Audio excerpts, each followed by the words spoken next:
Hello বন্ধুরা, তোমরা সবাই কেমন আছো? আশা করি সবাই ভালো আছো, আর আমিও ভালো আছি। প্রীতি বাবুলার সিরিজে তোমাদেরকে আরও একবার ওয়েলকাম। আর হ্যাঁ, অনেক দিন পর ভিডিও দিলাম। অনেক দিন দেওয়া হয়নি, কেননা আমার খুব শরীর খারাপ ছিল, আর গলার ভয়েস তো একদমই চেঞ্জ হয়ে গেছিলো। কাশি হচ্ছিলো, সর্দি কাশি হয়েছিল, যার জন্য আমি কথাও ঠিকভাবে বলতে পারছিলাম না, কথা বলতে কষ্ট হচ্ছিলো। তো যাই হোক, এখন সর্দি ভাইয়ের বাড়ি এসেছি, আমার ছোটো ননদের বাড়ি। আর মেজো ননদ এটা হলো আমার মেজদি ভাই। তো আগেই এসে গেছে, এসে দেখি পিঠে করতে বসে গেছে আর কি। সর্দি ভাইদের নিয়ম হচ্ছে এই পুজোর দিনে পিঠে পায়েস খেতে হয়, ভাত মুড়ি কিছু খাওয়া যাবে না। তো যেরকম যাদের নিয়ম থাকে, তো সেই রকমই আর কি। আর আমরা এসেছি হচ্ছে মেজদি ভাইয়ের খুব শরীর খারাপ করেছিল, একবার হসপিটালে অ্যাডমিশন করতে হয়েছিল, খুবই শরীর খারাপ হয়েছিল। তো তখন ছোটদি ভাইদের এই ঠাকুরের কাছে মানত করেছিল যে পুজো দেওয়া হবে বলে। ভিক্ষা করে কবাড়ি সেই চাল দিয়ে পুজো দেওয়া হবে, আরও জিনিসপত্র যে সমস্ত কিনে দেবে। আর হচ্ছে যে কত কবাড়ি ভিক্ষা করে চাল দেবে, আর দণ্ডি কাটবে। তো এখানে পুজো শুরু হওয়ার আগে, শীতলা মায়ের পুজো শুরু হওয়ার আগে ওদের একটা কালী মন্দির আছে, তো সেখানে আগে পুজো হবে। আর এই কালী মাও কিন্তু খুব জাগ্রত। তোমাদের সাথে যদি পারি এই পুজোটাও তোমাদের সাথে কখনো শেয়ার করব। তো চলো ভিডিওটা লাস্ট পর্যন্ত দেখতে থাকো, আশা করি ভালো লাগবে। আর এখন হচ্ছে মেজদি ভাই ছোটদি ভাই এখানেতে পুজোর জন্যে এই কালী মন্দিরে আগে পুজো দিতে চলে এসেছে। আসার পর তারপর ওখানেতে মন্দিরেতে প্রণাম করে কবাড়ি ভিক্ষা নিতে হয়, সেই নিয়ে তারপর পুজো দিয়ে তারপর বের হবে, দণ্ডি কাটার জন্য নদীতে স্নান করতে যাবে। আর এই জন্য দুজনই হচ্ছে একই সেম শাড়ি পরেছে, দেখতে খুব ভালো লাগছে। মেজদি ভাই চয়েস করে কিনেছে। তো দুজনে এখন রেডি হয়ে গেছে। আর এদিন ছোটদি ভাইদের এই ঠাকুর খুব জাগ্রত, যে যা কিন্তু মানত করে তার সব কিছুই কিন্তু সফল হয়। চলো ভিডিওটা লাস্ট পর্যন্ত দেখতে থাকো, আশা করি ভালো লাগবে। প্রণাম করে এবার ঠাকুরের কাছ থেকে ওখান থেকে এবার এই যে ছোটদি ভাই হচ্ছে মুখেতে কুটি নিয়ে কোনো রকম কথা বলবে না, বাড়িতে বাড়িতে গিয়ে ভিক্ষার দান নেবে। তো খুবই একটা ভালো জিনিস, অনেক কিছু সত্যিই জানা শেখার রয়েছে। কারোদের নিয়ম হয়তো এরকম আছে, কেউ করে কেউ করে না। তো এইরকমই আর কি, সব কিছু সব রকম দেখেই একটা শেখা যায়, তাই না? আর আমরাও বেরিয়েছিলাম সাথে। তো এখানেতে গোটা ছোটদি ভাইদের গোটা পাড়াটায় সব্বাইয়ের পিঠে পার্বণ পায়েস হচ্ছে। আর আমরা তো বাড়িতে বাড়িতে যাচ্ছি, যত গন্ধে পুরো আমাদের খিদে পেয়ে যাচ্ছিলো, এরকম একটা ব্যাপার। পায়েসের গন্ধ বুঝতেই পারছো কত সুন্দর না লাগে। আর ভিক্ষার দানে কিন্তু সেরকম কিছুই না, যে যেমন খুশি মনে দেয় সেই রকমটাই নিতে হয়। কোনো কিছু কথা তো বলা যাবেই না, আর যে যেরকমটা দেয় সেরকমটাই নিতে হয়, এরকমই আর কি। আর এই নেওয়া অনেকগুলো বাড়ি ঘোরা হয়ে গেছে। আর আমরা তো বলছিলাম যে ছোটদি ভাইকে কথা বলতে নেই, তাই আমরা সেই জন্য নানান রকমভাবে যার যার বাড়িতে যাচ্ছি, সব হাসির কথা বলছিলাম আর কি। আর এই দেখো একজনদের কত সুন্দর গোলাপ বাগানে গোলাপ ফুল ফুটেছে, এত সুন্দর লাগছে। আর দেখতে পেয়েছো ওই চাল ভর্তি লাউ শাক, তারপরে আবার কচি কচি লাউ হয়েছে, কত সুন্দর না লাগছে। আর এখানে হলো পূজা ননদি, কী বলছে জানি না, তো ছুটে আসছিল পুজোর জন্য কিছু একটা নিয়ে। আর এখানেতে যে সমস্ত ওই যে চাল পয়সা সব কিছু ডালা নিয়ে এখানেতে নাম লেখাতে হবে, নয়তো কার কী জিনিস সেটা তো হারিয়ে যাবে না, পুজোর কাছে যেহেতু দেয়া হবে সেইগুলি সব নাম এন্ট্রি করা হচ্ছে আর কি।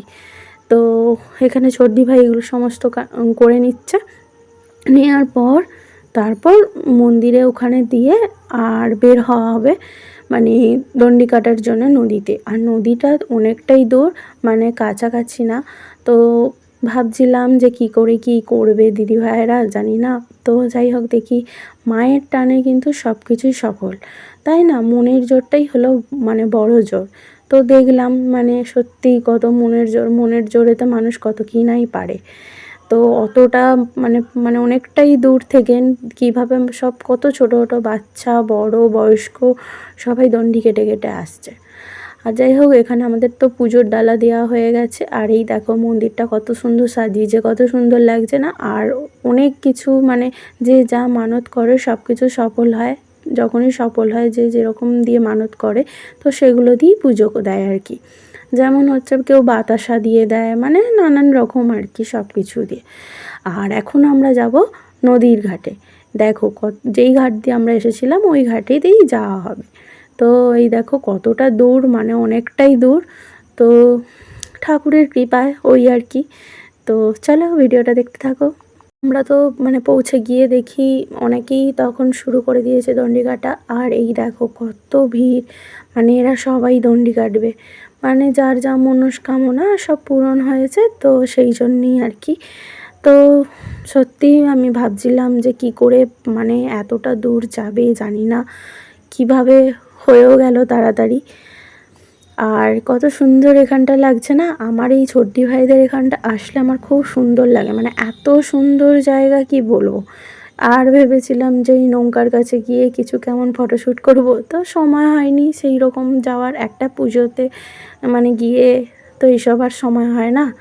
তো এখানে ভাগ্নিরাও ঘোরাফেরা করছিল, ওরা ইশারা করে বলছে মামিমা এখানে আসো, হচ্ছে ফটো তুলবো। আমি বললাম যে আর তো এই মানে পাশ কাটিয়ে যাওয়া যাবে না। যাই হোক, আর সারা রাস্তাটায় মানে এই দেখো ওই দূর থেকে কিন্তু এই ঢাল পথে চলে এলো। চলো, মানে দণ্ডি কাটাটার থেকেও বড় কথা হলো যে যখন মেস্তি ভাইয়ের খুব শরীর খারাপ করেছিল, সত্যিই মানে আমরা তখন খুবই মানে চিন্তায় পড়ে গেছিলাম, এতটাই শরীর খারাপ করেছিল। মায়ের ইচ্ছাতে দিদিভাই এখন সুস্থ আছে, ভালো আছে, মানে হসপিটাল থেকে খুব মানে কপালের জোরে মানে বেঁচে বাড়িতে এসেছে আর কি। তো এটা অনেক দিন আগের হয়ে গেছে, 1.5 বছর প্রায় হয়েই গেছে, তো তখনের ব্যাপার। আর এখন মানে মন্দিরে এসে চারপাশে দণ্ডি কাটা হয়ে যাওয়ার পর এখন ধুনো পোড়াতে বসেছে। এই নিয়মটা অনেকেরই থাকে, আবার অনেকের হয়তো নেই বা জানে না, এইরকম আর কি। আর এখন এই যে দণ্ডি কাটতে বসে এই সরি ধুনো পোড়াতে বসে গেছে। ধুনো পোড়ানো হয়ে গেলে অঞ্জলি দেবে, অঞ্জলি দেওয়ার পর তারপর হরিণটের মানে বাতাসা ছড়ানো হবে, সেই বাতাসা কুড়িয়ে তারপর আমরা যে যার সব বাড়ি চলে যাব। আর এইরকম পুজো আজা হলে এত ভালো লাগে, মানে কি বলবো, মানে খুবই ভালো লাগে। ধুনো পোড়ানোর পর এবার মানে যারা ধুনো পোড়ায় আর কি, মানে দিদিভাইদের কোলে বাচ্চাদের বড়দের সবাইকে বসতে হয়। এটা একটা কি নিয়ম আছে, কেন বা সেটা জানি না, একটা নাকি আশীর্বাদ কিছু একটা, এই জন্যে। তো আমরাও বসেছিলাম, তো দেখতে পাবে এখন হচ্ছে মানে ভাগনারা এরা আগে বসেছিল, তারপর আমরা বড়রা সবাই বসেছিলাম। আর বসেছিলাম, আমাকে তো অনেক কিছু আশীর্বাদ করছিল, তো সেগুলো আর বললাম না। তো সেই জন্যই খুব হাসছিলাম যখন বলছিল, মানে খুব হাসিও পাচ্ছিল। তো যাই হোক, এটা নাকি একটা আশীর্বাদ।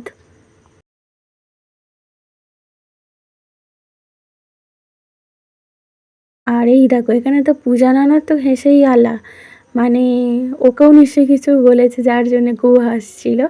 তো যাই হোক, আর এখন হচ্ছে হরিণটের বাতাসা কুড়াচ্ছিলাম।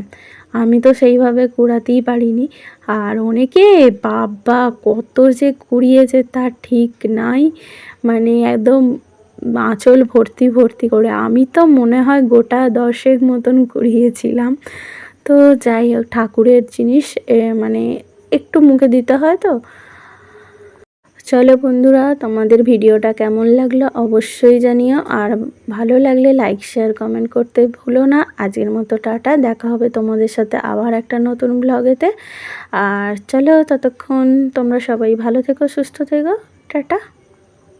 আর এই দেখো আমি কতগুলো বাতাসা ঘুরিয়েছি, তো ভাগ্নি ওটাই দেখাচ্ছিল।